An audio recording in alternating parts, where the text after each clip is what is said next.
Dans mon enfance, la poste était un événement quotidien qu'on attendait religieusement pour des nouvelles, des lettres, des surprises, bonnes ou mauvaises, des colis, des achats et des fois des cadeaux.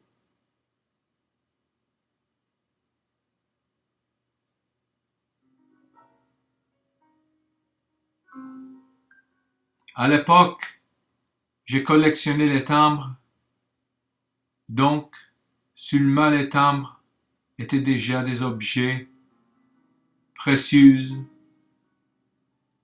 que je les admirais et trésorais.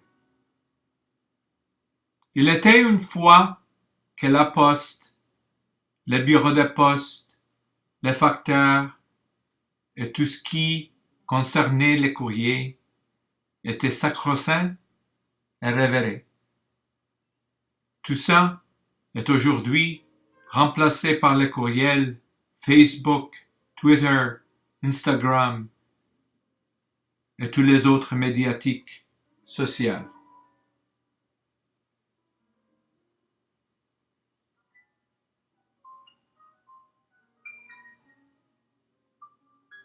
Le bureau de poste devient un musée.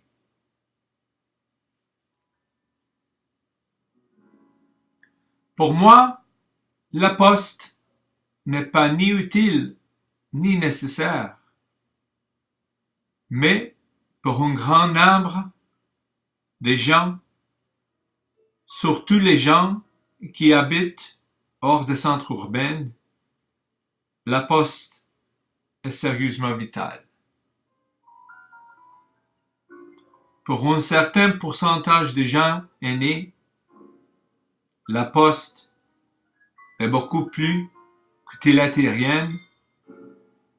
La poste est leur corde ombilicale avec le reste du monde.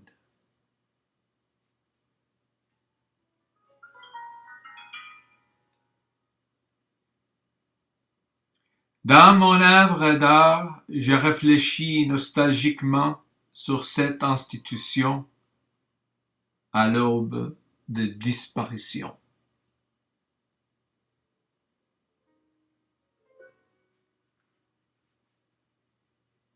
J'ai commencé donc avec la forme d'une maison utilisant les couleurs officielles de la poste, le rouge, le bleu et le blanc.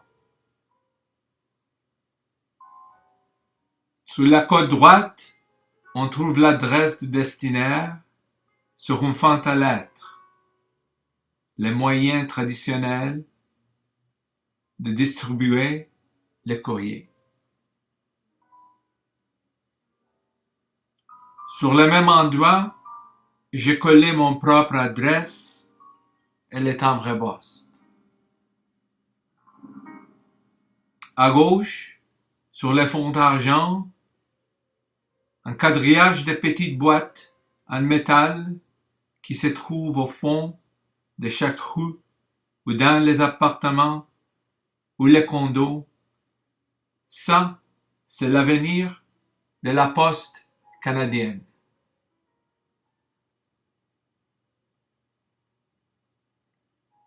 Les matériels que j'ai utilisés sont simplement de contreplaqué, de la peinture acrylique, de la peinture émail et des timbres poste.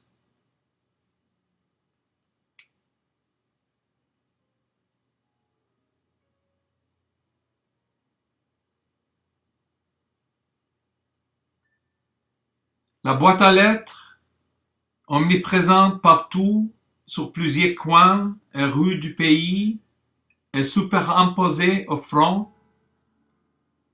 On se demande si cette meuble urbain historique survivrait la fin de cette décennie.